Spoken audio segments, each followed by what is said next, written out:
तो नया जीवन पाया कि नहीं। इसलिए उस रात को गोंड लोगों ने कहा बड़ी रात है, शंभू के लिए बहुत बड़ी रात है, तो उसी को बोलते हैं महाशिवरात्रि। महाशिवरात्रि मतलब बाबा शंभू के लिए बहुत बड़ी रात मानी गई। उसी दिन से गोंड लोग शिवरात्रि मानना चालू किए हैं। इसलिए गोंड लोग सिर्फ शिवरात्रि को ही भर उपवास रहते हैं, बाकी कोई त्योहार उपवास की जरूरत नहीं है। कहाँ रहना चाहिए रहना उपवास? तो महाशिवरात्रि को, क्योंकि बाबा शंभू को जहर लगा था, गोंड लोग दुखी थे इसलिए खाना नहीं खाए थे दुख में। तो ये चलता है नियम, माघ पूर्णिमा से लेकर 14 तक का नियम होता है। भले आज लोग 1-2 दिन मान रहे हैं, लेकिन ये प्रारंभ होता है माघ पूर्णिमा से। रोज दिन को उपवास मतलब एक टाइम खाना खा सकते हैं, ठीक है, पूरे 14 दिन तक चलता है, 14-15 दिन तक। तो हम लोग एक ही दिन कर लेते हैं, ठीक है। तो इस प्रकार से मतलब उसी दिन से गोंडों ने महाशिवरात्रि मानना चालू किया।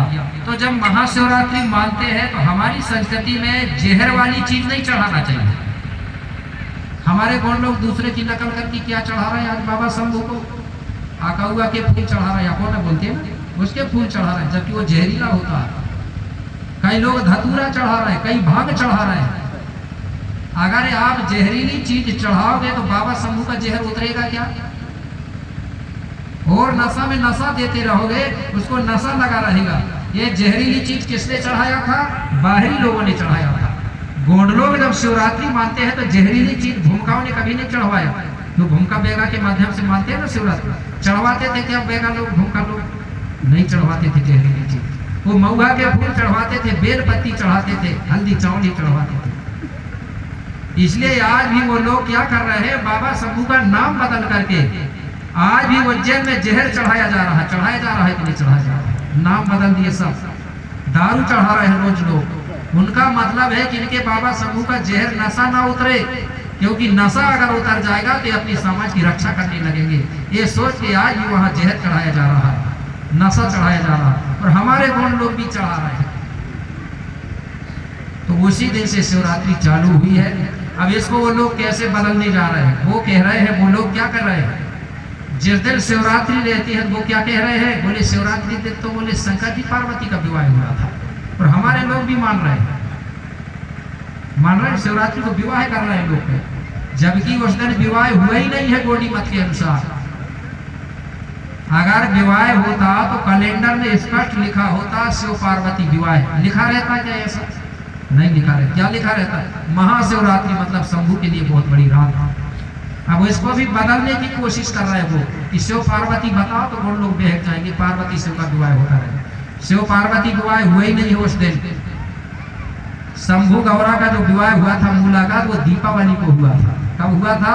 दिवाली के समय में हुआ था, शिवरात्रि को नहीं। तो इस प्रकार से उसी दिन से हम शिवरात्रि मानना प्रारंभ किए हैं। अब याद रहेगा ना, शंकर जी पार्वती को विवाह तो नहीं करोगे, जहरीली चीज मत चढ़ाना। जहरीली चीज चढ़ाएंगे मेरे भाई तो बाबा शंभू का नशा नहीं उतरेगा। इस प्रकार से यहाँ के राजा कौन थे? शंभू बाबा, ठीक है ना। और बाल की बारे में भी सोचना भाई, नहीं तो कई जगह में आज भी बाल दे रहे हैं, सुन रहे हैं गाथा और फिर काम कर रहे हैं वही। तो क्या मतलब रहा? आगे आगे पाठ, पीछे से सपाट। गुरु जी ने पूछे तो 16 दूनी 8, ठीक है ना। तो जो चीज सुन रहे हैं उसको मानेंगे ना, तभी समझूंगा कि कार्यक्रम सफल हुआ, नहीं तो एक मनोरंजन हो गया, ठीक है। पहले लगेगा आपको बुरा लगेगा, थोड़ा गलत सा लगेगा, लेकिन जब बार बार इसका विचार मंथन करोगे ना, फिर अपने आप सही लगने लगेगा कि यार हाँ सही कह रहे थे गुरु जी। तो इस प्रकार से शिवरात्रि चालू हुई। तो यहाँ के राजा थे शंभू। तो मैं बता रहा था आपको जीव जगत की उत्पत्ति के बारे में। जो दक्षिण का जो टुकड़ा है उसका नाम पड़ा था गोंडवाना लैंड। तो हम सब लोग वहां के रहने वाले लोग हैं। अब जब सल्ला गांगड़ा से आंधी राज सुकमा पेरी गढ़ाधिपति गढ़सेन का सबका जन्म हुआ तो हमारा बेल वंश धीरे धीरे फैलता गया। तो उस समय कपड़े का आविष्कार नहीं हुआ था, हम लोग मकान बनाना नहीं जानते थे, हम लोग खेती किसानी भी नहीं करते थे, जानते ही नहीं थे खेती किसानी का मतलब। हम लोग तो जंगलों पहाड़ों में खोए खानदानों में रहते थे, गुफाओं में रहते थे, पेड़ों के नीचे रहते थे। जंगल के पेड़ पौधों के पत्तों से अपना शरीर ढकते थे, ठंड लगती थी। जानवरों को मार के खा जाते थे और उन्हीं का छाल निकाल कर अपना तन में लपेटते थे, जैसे बाबा शंभू ने बाघा पर लपेटा, कपड़ा ना होने के कारण लपेटा। तो ये समझ जाओ, बाबा शंभू जब चमड़े का छाल लपेटे हैं कपड़ा ना होने के कारण, तो मतलब वो सबसे पहले के आदमी है, ये आदि मानव। और जिनके पास कपड़ा है, जिनके पास मुकुट है, अब बताइए बाबा शंभू होगा पहले का, फिर कपड़ा वाले भगवान होंगे पहले। कपड़ा वाले भगवान तब के होंगे जब कपड़ा बना होगा तब, मतलब बहुत बाद के है कपड़े का जब आविष्कार हुआ, लेकिन बाबा शंभू सबसे पहले के हैं। उस समय हमारे लोग अधर्म जानते थे ना धर्म जानते थे, नरक जानते थे ना स्वर्ग जानते थे, पाप जानते थे ना पुण्य जानते थे, कि भाई जानवर को मारेंगे तो हम नरक जाएंगे स्वर्ग जाएंगे, नहीं जानते थे कोई। वो तो उसी को मारे और खा गए, भाई पेट भरना है, कंदमूल खाते थे, फल फूल, जानवरों को समय बीता रहे। वो समय कोई वेद था ना पुराण था ना ग्रंथ था ना कोई पुस्तक थी, ठीक या स्कूलों में पढ़े होंगे आपने, कुछ नहीं था। लेकिन ये व्यवस्था बनी कैसे थे? उस समय लोग ये भी नहीं जानते थे कि नाना लगेगा कि नानी लगेगी, विवाह किससे करना ये कुछ नहीं जानता था यार। सब लोग एक बराबर थे, कोई एससी था ना एसटी था ना ओबीसी था, सब एक जैसे थे। जिसको जो पसंद आए उसी के साथ शादी कर लिए। जैसे जानवर में नहीं रहता रिश्ता, कि रहता जानवर में रिश्ता, ऐसे ही हमारे बीच में कोई रिश्ता नहीं था। लेकिन बहुत दिनों के बाद में फिर ये व्यवस्था बनी। कौन सी व्यवस्था? ये नाना लगेगा, नानी लगेगी, ये भैया लगेगा, ये माँ लगेगी, ये बहुत बाद में ये चालू हुआ। जब ये व्यवस्था बनी तब ये समाज में मर्यादा बनी। अगर ये व्यवस्था नहीं होती तो आज मर्यादा होती क्या? अगर जिस दिन हम लोग ये व्यवस्था को भूल जाएंगे तो जानवर और हमें कोई अंतर नहीं रहेगा, अंग्रेज और हमें कोई अंतर नहीं रहेगा। तो ये व्यवस्था बनाने वाला कौन है? जिस व्यवस्था पे चाहे कोई धर्म का आदमी हो, चाहे मुसलमान हो, ईसाई हो, चाहे कोई हो, सभी लोग इस व्यवस्था पे चलते हैं। आगे चलते हैं कि नहीं चलते? सब में रिश्ता होता है, नाना नानी, काका काकी, मामा मामी का होता है कि नहीं होता? तो भारत में रहने वाले चाहे कोई भी हो, सब ये रिश्ता को मानते हैं। लेकिन मेरे भाई, इसको बनाने वाला गुरु कौन है? उस गुरु का इतिहास जानते हैं क्या? नहीं जानते। अरे गोंड अकेले की बात नहीं है, सभी को जानना चाहिए, क्योंकि इस रिश्ता को सभी लोग मानते हैं। मानते हैं कि नहीं मानते? इसीलिए डॉक्टर भीमराव अंबेडकर जी कहते थे, भारत के जो लोग हैं, जिस व्यवस्था पे ये लोग चलते हैं, उस व्यवस्था बनाने वाले का इतिहास नहीं जानते हैं। जिसको जानते हैं उसको मानते नहीं, और जिसको मानते हैं उसका इतिहास जानते नहीं जानते।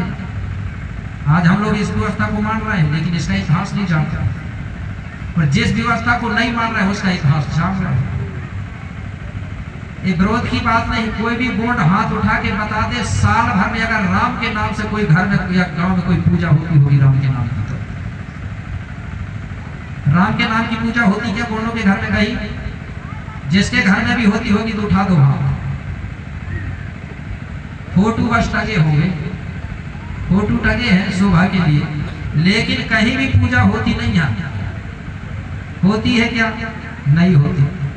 गांव में खेरो खूट में कोई भी बता दे अगर स्थान होगा तो भले अब नए जमाने लगे हैं, लेकिन पहले इनका स्थान था ही नहीं। जो रामायण की बात कर रहे हैं ना, उनके भगवान, उनके देवी देवता का स्थान गोंडों के गांव में मिलते ही नहीं है कहीं। अब जमा रहे हैं, बदला रहे हैं। जैसे हिमाल पेन है तो हनुमान बना रहे हैं, खेर उदाई है तो दुर्गा जी बना रहे हैं। कभी ऐसा ना हो जो ठाकुर देव है ना गांव का, उसको ठाकुर वृंदावन वालों ना बना दे, ठीक है? तो कहीं नहीं मानते। जैसे आज बात आती है, कुछ गोंड लोग कहते हैं ब्राह्मण हमारे गुरु होते हैं। होते हैं क्या गोंडों के? और किसी के होते होंगे नहीं कह सकता, लेकिन गोंडों के गुरु ब्राह्मण होते ही नहीं है। अगर कोई होंगे तो गुस्सा मत होना, इसका प्रमाण नहीं मिलता ना। कोई एससी एसटी ओबीसी के गांव में अगर ब्राह्मण का स्थान होगा पुराने जमाना से, तो हाथ उठा के बता दो, है क्या ब्राह्मण के नाम का कहीं स्थान है? नहीं है। क्यों नहीं है? क्योंकि हमारे पूर्वज लोग, पुरखा लोग ब्राह्मण को गुरु मानते ही नहीं थे, इसलिए गांव में उसको स्थान नहीं दिया।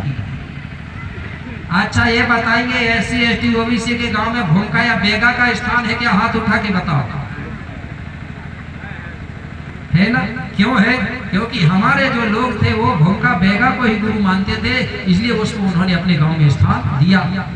जिसको मानते थे उसको स्थान दिया और जिसको नहीं मानते थे उसको स्थान नहीं दिया। तो इस व्यवस्था को बनाने वाला गुरु कौन है उसको जानना बहुत जरूरी। उसी को हम विश्व गुरु कह सकते हैं। क्या कहेंगे उसको? विश्व गुरु। क्योंकि विश्व में रहने वाले सभी लोग उसकी व्यवस्था पर चलते हैं। आज कोई विश्व गुरु है क्या? बताइए। भले लोगों ने पद दे दिया होगा ये विश्व गुरु करके, लेकिन विश्व गुरु उसको हम कैसे मानेंगे? एक ही समाज के गुरु को हम विश्व गुरु मान सकते हैं क्या? मान सकते हैं? जो गोंडों का भर गुरु हो उसको विश्व गुरु मानेंगे क्या? नहीं मानेंगे। जो मुस्लिमों का गुरु है उसको मानेंगे, जो हिंदुओं का है उसको मानेंगे। सभी समाज का गुरु होना चाहिए, वो विश्व गुरु है।